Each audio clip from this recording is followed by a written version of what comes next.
दोस्तों, मेरा नाम है योगेश शर्मा और आज के इस वीडियो के अंदर मैं आप लोगों को बताने जा रहा हूं कि प्रॉप्स का यूज़ आप रिएक्ट के अंदर किस तरीके से कर सकते हैं। आगे बढ़ने से पहले मैं आप लोगों से रिक्वेस्ट करूंगा कि प्लीज़ मेरे चैनल को सब्सक्राइब करें, लाइक करें, शेयर करें।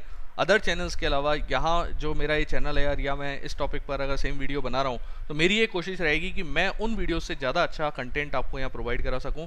या आपकी जो ट्रेनिंग रहे या जो आपके ट्यूटोरियल्स रहे आपके कम्प्लीटली आपके प्रोजेक्ट ओरिएंटेड रहें, जो प्रोजेक्ट के अंदर रियल टाइम रिक्वायरमेंट होती हैं वही आपके यहाँ कंप्लीट हो। तो इसके लिए मैं आपसे रिक्वेस्ट करूँगा प्लीज़ मेरे चैनल को लाइक ज़रूर करना। तो चलिए हम लोग आगे बढ़ते हैं। सबसे पहले हम समझेंगे कि प्रॉप्स होते क्या हैं रिएक्ट के अंदर। तो सबसे पहले अगर बात होती है तो props are the special keyword in React which is stand for properties. Okay, props may be used to make communication between parent to child. It is a unidirectional communication. It means that data may be flow from parent to child only. अब देखिए इसका मतलब क्या क्या होता है। आप react के अगर फाइल स्ट्रक्चर पे जाते हैं तो app.js जो होता है हमारा, वो एक ऐसा कंटेनर कंपोनेंट होता है जिसके अंदर आप अदर कंपोनेंट्स को इंक्लूड करते हैं। ओके, तो उस app.js से अगर आपको डेटा, यानी कि आपने जैसे वेलकम के नाम से एक अदर एक कंपोनेंट बनाया, चाइल्ड कंपोनेंट बनाया, और उस चाइल्ड कंपोनेंट के अंदर आपको app.js से डेटा अगर शेयर करना हो या भेजना हो तो उस कंडीशन में आप प्रॉप्स का यूज़ कर सकते हैं। जैसे इसमें लिखा हुआ है ये यूनिडायरेक्शनल है। यूनिडायरेक्शनल का मतलब ये हुआ कि पेरेंट से डेटा चाइल्ड पे ही जा सकता है आपका, ठीक है ना। तो ये इसके अंदर लिमिटेशन रहती है। इसके अलावा जनरली हम इसे फंक्शनल कंपोनेंट्स के अंदर ज़्यादातर यूज़ में लेते हैं और उसके अंदर एज ए आर्ग्यूमेंट में हम जो फंक्शन जब डिफाइन करते हैं तो उसके अंदर जो फंक्शन का आर्ग्यूमेंट होता है उसमें प्रॉप्स को हम पास करते हैं। You can pass data in React by defining custom HTML attributes to which you assign your data with JSX syntax. ठीक है, बहुत सिंपल सी चीज़ है। कस्टम HTML एट्रीब्यूट क्या है, अब इस एग्जाम्पल में देखिए, ग्रीटिंग मेरा चाइल्ड कंपोनेंट है, वेलकम मेरा खुद का प्री डिफाइंड आपका एक एट्रीब्यूट आपने डिफाइन किया हुआ है, this is the custom HTML attribute. Okay, और ग्रीटिंग क्या है यहाँ पर, ये ग्रीटिंग है आपका डेटा जिसे आप शेयर करना चाह रहे हैं। ये कोई ये तो मैंने जस्ट एक वेरिएबल लिया हुआ है, अदरवाइज आप चाहें तो कोई स्ट्रिंग भी पास कर सकते हैं, आप चाहें तो कोई ऑब्जेक्ट भी पास कर सकते हैं, it's up to you. Okay, और इसको एक्सेस कैसे किया जा सकता है, आप इसे एक्सेस करते हैं जहाँ पर भी आपका चाइल्ड कंपोनेंट है this dot props dot greetings है। Okay, after that value of props can be access through the key value pairs. Key value pairs के फॉर्म में हम यहाँ रिट्रीव कर सकते हैं। HTML attributes are used to set props values and share। जैसे आपने देखा कि मैंने वेलकम लिखा हुआ है तो ये HTML attributes हो गया। React props are the read only by nature, that is why React state are come into play। Read only का मतलब क्या होता है कि आपने पेरेंट से डेटा सिर्फ चाइल्ड पे भेजना है तब उस कंडीशन प्रॉप्स का यूज़ करें, लेकिन अगर आपको डेटा अपडेट करना है, आपको उसकी स्टेट अपडेट करनी है तो उस कंडीशन में आपको स्टेट का यूज़ करना चाहिए, आपको वहाँ पर इसका प्रॉप्स का यूज़ नहीं करना चाहिए। तो अब हम लोग स्विच करते हैं अपने प्रैक्टिकल पर, और विजुअल स्टूडियो कोड के अंदर मैं रिएक्ट प्रोजेक्ट में ये कंपोनेंट आपको बना के या प्रॉप्स का यूज़ करके मैं आपको यहाँ बताता हूँ। तो आप यहाँ देख सकते हैं कि मेरा एक जो app.js है जो कि हमारा मेन कंटेनर होता है वो आपका यहाँ बना हुआ है। अब मैं क्या करता हूँ, एक कंपोनेंट यहाँ इंक्लूड करता हूँ। तो आप क्या करें, सोर्स में जाइए और यहाँ जाके अपना एक नया फोल्डर क्रिएट कर लीजिए। मैंने यहाँ दे दिया मानो कंपोनेंट्स। ओके, अब इस कंपोनेंट के अंदर मुझे एक कंपोनेंट और देना है, दैट इज़ welcome.js। कंपोनेंट का नेम आप जानते हैं कि W से स्टार्ट होना, मतलब कैपिटल लेटर से स्टार्ट होना चाहिए। अब देखिए मैंने यहाँ एक विजुअल स्टूडियो का एक्सटेंशन इंक्लूड किया हुआ है ES7 रिएक्ट। तो मैं यहाँ RFC लिखता हूँ, यानी कि इन शॉर्ट अगर मैं लिखता हूँ तो ये क्या करेगा, रिएक्ट फंक्शनल कंपोनेंट बना देगा। ठीक है ना, तो ये फंक्शनल कंपोनेंट्स हो गया। तो इसके अंदर फंक्शनल कंपोनेंट में क्या होता है कि बेसिकली हम फंक्शन बनाते हैं और फंक्शन के बाद अपने कंपोनेंट का नेम लिखते हैं। अगर आपने फंक्शनल कंपोनेंट नहीं देखा है तो प्लीज़ मेरे लास्ट वीडियो को देख लीजिए, उसके अंदर मैंने फंक्शनल कंपोनेंट्स को भी बताया हुआ है।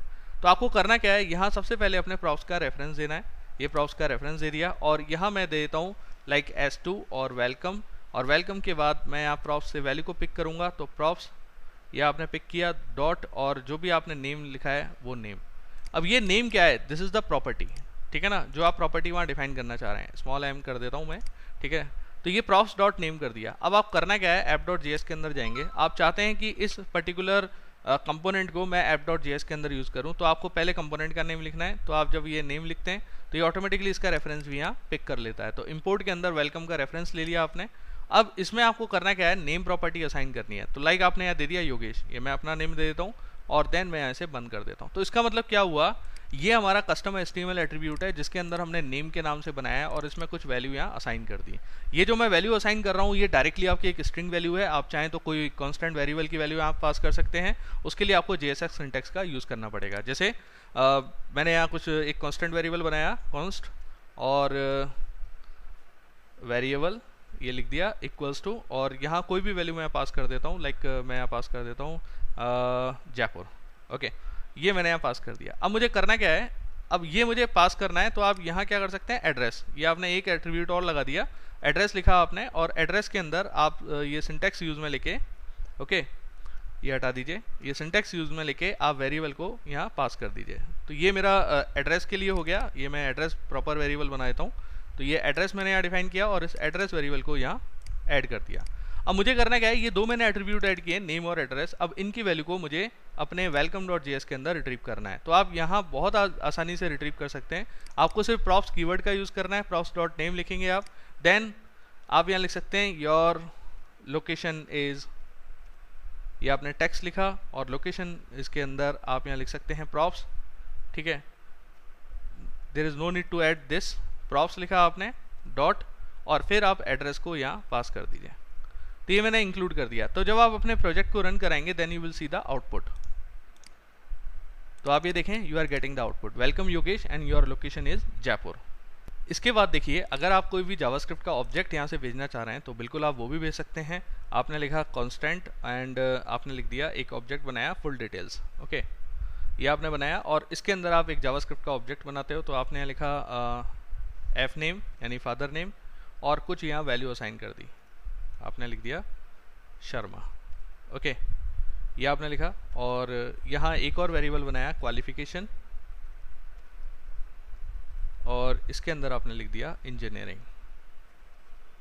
तो ये आपने एक ऑब्जेक्ट बना दिया। अब इस ऑब्जेक्ट को भी अगर आपको पास करना हो तो बिल्कुल आप यहाँ पास कर सकते हैं, जैसे आप इसकी पूरी वैल्यू को आप यहाँ पिक कर पाओगे।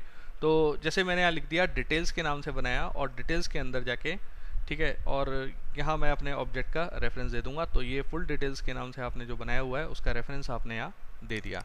तो ये जो डिटेल्स हैं इससे आप इसकी वैल्यू को पिक कर सकते हैं, एफ नेम और क्वालिफिकेशन को। तो आपको करना क्या है, लाइक मैं एक और यहाँ डिफाइन कर देता हूँ S2, और यहाँ लिखा फुल डिटेल्स, और इसके नीचे भी मैं डिफाइन करता हूँ S3, और S3 के अंदर आप क्या कर सकते हैं, आप एक एक आइटम की वैल्यू को पिक कर सकते हो। तो आप लिखेंगे पहले props डॉट, और डिटेल्स आपने वहाँ एट्रीब्यूट बनाया था, देन उसके बाद आपने लिखा एफ नेम, ओके एक तो वैल्यू ये लिख दिया आपने, और आगे दूसरी वैल्यू और आपको डिफाइन करनी है। तो props ये आपने लिखा props डॉट, और इसके बाद डिटेल्स, और जो सेकंड पैरामीटर आपने पास किया था दैट इज क्वालिफिकेशन, आप क्वालिफिकेशन को डायरेक्टली यहाँ पिक कर लीजिए। तो ये इस तरीके से आप अपने जो भी आपने जावास्क्रिप्ट का ऑब्जेक्ट को यहाँ ट्रांसफर किया है आप उसकी वैल्यू को भी पिक कर सकते हैं। तो आप ये देखें, शर्मा और इंजीनियरिंग दोनों वैल्यूज़ आपको यहाँ मिल रही हैं। तो ये आपने एक जावास्क्रिप्ट के ऑब्जेक्ट को पास करके और इसकी वैल्यू को यहाँ रिट्रीव कर ली। अब देखिए क्लास कंपोनेंट में आप किस तरीके से यूज़ में ले सकते हैं। तो क्लास कंपोनेंट के लिए आपको करना क्या पड़ेगा, पहले एक नया कंपोनेंट बना लेते हैं, क्लास एग्जाम्पल, ओके ये मैंने कंपोनेंट बनाया .js। अब इसके अंदर आपको करना क्या है, RC react create class component. तो ये आप यहाँ से सेलेक्ट कर सकते हैं। ये प्रॉप टाइप्स वगैरह ये अननेसेसरी आ रहे हैं, इनको आप हटा दीजिए। ये भी मैं एक बार हटा देता हूँ, लास्ट बाद में हम इस चीज़ के बारे में डिस्कस करेंगे। तो देखिए आपको करना क्या होता है, बेसिकली अगर प्रॉप्स को क्लास कंपोनेंट में यूज़ करना है तो पहले आप जैसे कंस्ट्रक्टर बनाते हो, कंस्ट्रक्टर के अंदर प्रॉप्स को एज ए आर्गुमेंट यहाँ देना कंपलसरी है, ये आप यहाँ देंगे। और फिर इसके बाद एक टास्क आपको और परफॉर्म करना पड़ेगा, यहाँ आप सुपर क्लास के कंस्ट्रक्टर को भी कॉल कराएंगे और उसके अंदर भी आपको प्रॉप्स को यहाँ देना पड़ेगा। अब देखिए मैं करता क्या हूँ, ये जो मेरा कोड है, ठीक है ना, इसी कोड को या ऊपर वाले कोड को मैं पिक कर लेता हूँ और ऐप डॉट जो क्लास डॉट ये है इसके अंदर मैं एक्सेस करूँगा। तो यहाँ बस आपको एक चीज़ ध्यान रखनी है, अब जो ये प्रॉप्स की वैल्यू आपकी गेट होगी वो होगी दिस का यूज़ करके। तो दिस डॉट प्रॉप्स ये आपने लिखा, then this dot props dot address ये आपने इस तरीके से यहाँ लिख दिया। तो ये दोनों वैल्यूज़ को पिक कर लेगा। देन आप इसको यहाँ डिफाइन करना चाह रहे हैं, आप कॉल करना चाह रहे हैं, तो ऐप डॉट जेएस के अंदर आप क्या करें, जैसे ये वेलकम का आपने बनाया उसी तरीके से आप यहाँ क्लास का भी बना सकते हैं। तो क्लास EX का रेफरेंस आप यहाँ दे दीजिए, ये मैं यहाँ पर ऑलरेडी ऐड हो गया। इसके बाद आप यहाँ एक एक वैल्यूज़ जो आपने यहाँ दी हुई हैं इनकी वैल्यूज़ को आप यहाँ पिक भी कर सकते हैं। तो आप देखें, तो आप ये देखें आपने यहाँ रेफरेंस पास कर दिया। अब आप जब आउटपुट देखेंगे then you will get welcome Yogesh and your location is Jaipur. तो इसका मतलब क्या हुआ, क्लास कंपोनेंट के अंदर अगर आपको यूज़ में लेना है तो आपको सिर्फ यहाँ कुछ सिंटैक्स का ध्यान रखना पड़ेगा। पहले तो आपको कंस्ट्रक्टर के अंदर प्रॉप्स को पास कराना है, देन उसके बाद सुपर मेथड को कॉल करना है, और देन आप यहाँ दिस डॉट प्रॉप्स का यूज़ करके उन प्रॉपर्टीज़ को रिट्रीव कर सकते हैं। तो गाइज़ आई थिंक आपको पसंद आया होगा वीडियो, तो प्लीज़ मेरे चैनल को लाइक एंड सब्सक्राइब करना नहीं भूलें। Thank you very much.